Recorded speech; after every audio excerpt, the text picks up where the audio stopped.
On Low Isles, offshore of Port Douglas, the grave of Jane Ann Owen, wife of the first lighthouse keeper, holds significance as part of the Commonwealth-Heritage listed Low Islets Lightstation and within the broader narrative of colonial development in the reef's layered history.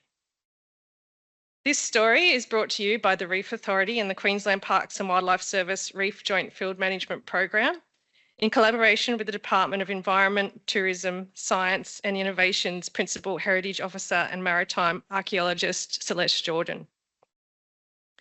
Project support was also provided by Flinders University, the University of Southern Queensland, volunteers from the Low Isles Preservation Society, Eastern Kuku-Yalanji and Yurganji Indigenous Rangers and Cultural Advisors.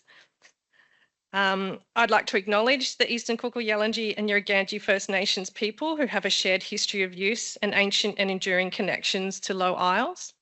And I extend this acknowledgement to the Wulgurukaba traditional owners on whose land we meet today. I pay my respects to elders past and present. Please be aware that this presentation does contain images of human remains. So if this makes you feel uncomfortable at any point, please feel welcome to avert your eyes or leave the room.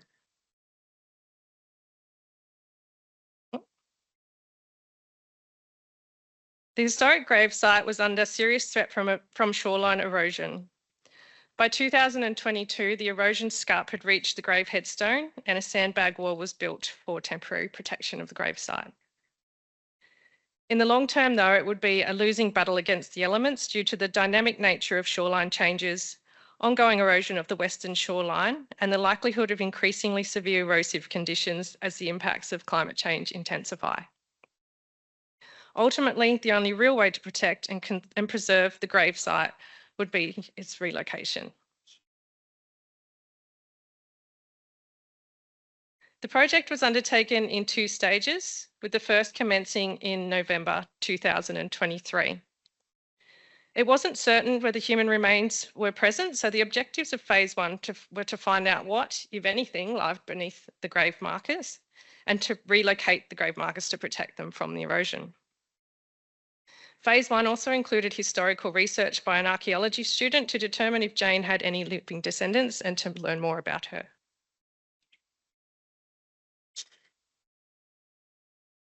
By the end of the first day of this initial excavation, the grave markers had successfully been relocated to an existing cleared area. This new location is far less vulnerable to erosion and remains accessible to tourists and visitors. The markers were placed facing the same east-west direction as the original site. The excavation of the grave continued, and on the final morning of the first excavation, a small bone fragment was discovered. Unfortunately, we didn't have time to continue the excavation, and we sent the bone fragment away for expert analysis. And the report that came back concluded that the fragment came from the right pubic bone of a female, likely in her 40s at the time of death. These findings align with the historical information about Jane Ann Owen, whose grave this is believed to be. So this is a really exciting moment for the project team.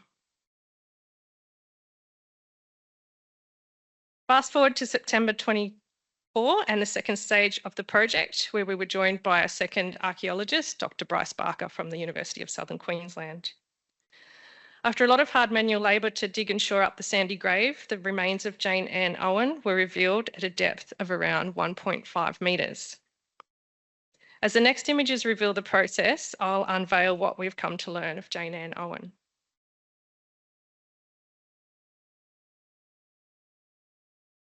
Jane was born Jane Coulson in Hexham, Northumberland in England around 1837.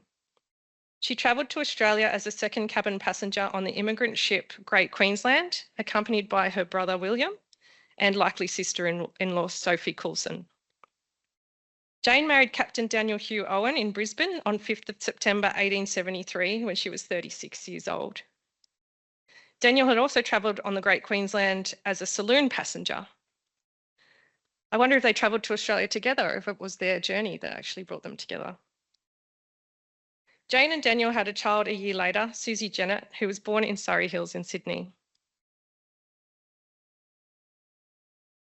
Daniel Owen was a captain of shipping along the Queensland coast before taking up the position as the first superintendent of the Low Islets Lightstation in 1878. That was 5 years into their marriage, and little Susie would have been just 4. As the wife of a lighthouse keeper, Jane would have experienced the hardships of an isolated life in the Queensland tropics, where cyclones are a common occurrence and access to the mainland is limited. Food and mail were delivered every few weeks by boat, and visitors would have been mostly occasional officials arriving for inspection or maintenance purposes. Life on a remote island with a young child would also have proven incredibly challenging. A newspaper article from 1878 describes an evening where bystanders in Port Douglas could see 2 large fires burning on Low Island.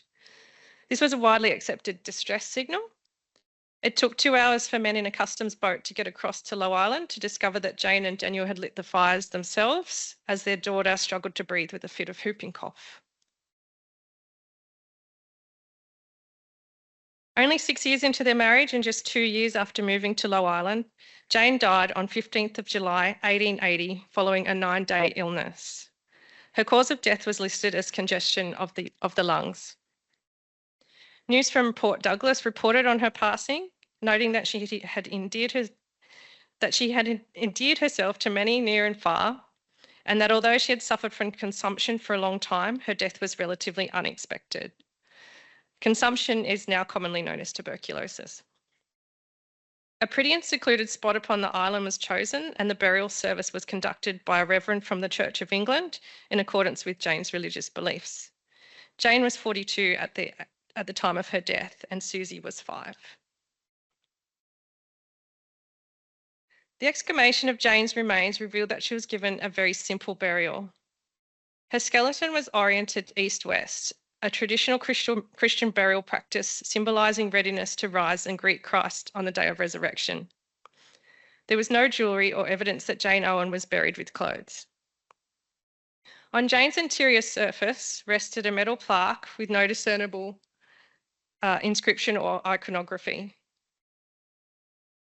Dark fibres were apparent on the bones and a dark stain could be seen around the grave cut, suggesting that she may have been wrapped in a blanket or other type of material.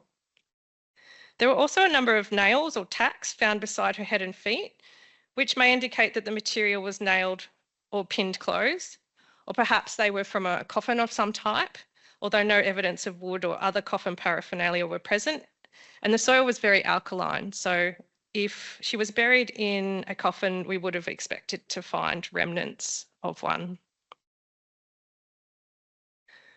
Post-excavation recording of Jane's skeletal remains revealed that she was a very slender build with a number of health issues that are likely to have caused her some level of pain and discomfort, including osteoarthritis and scoliosis, and these may have been exacerbated by her suffering of tuberculosis. Jane's dental health was extremely poor by modern standards, but probably not unusual for the 1800s.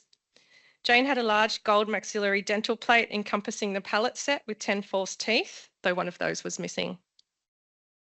Gold was the most common choice for dental plates during these times because of the malleability and lack of corroding properties before the use of vulcanised rubber was introduced.